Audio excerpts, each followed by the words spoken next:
Last month, workers at the Royalton Hotel in Westmoreland staged a protest, demanding better pay and working conditions.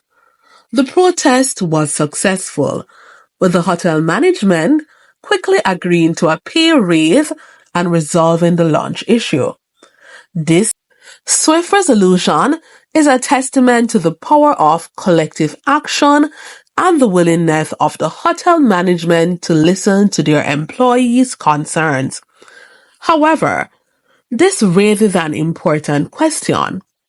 Why is it that the concerns of hotel workers are addressed so quickly, while the healthcare sector in Jamaica continues to struggle with inadequate funding and resources?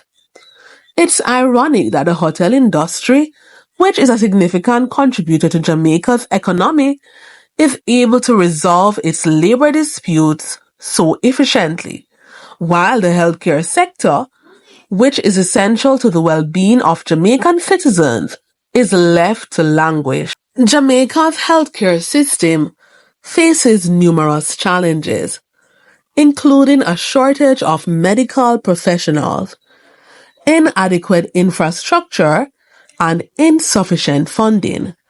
These challenges have resulted in long wait times, inadequate treatment options, and a general decline in the quality of healthcare services.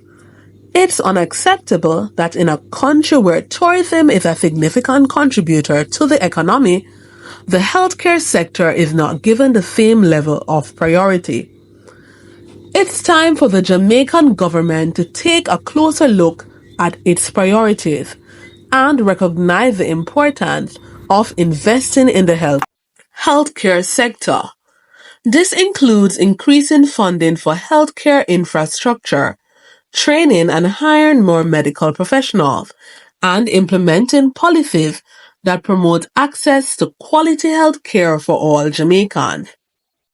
In conclusion, the Royalton Hotel protest and its swift resolution highlight the disparities in how different sectors are prioritized in Jamaica. It's time for the government to take action and recognize the importance of investing in the healthcare sector.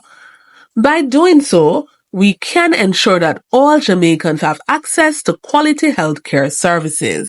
Thank you for watching. If this kind of content resonated with you, don't forget to like, share, and subscribe.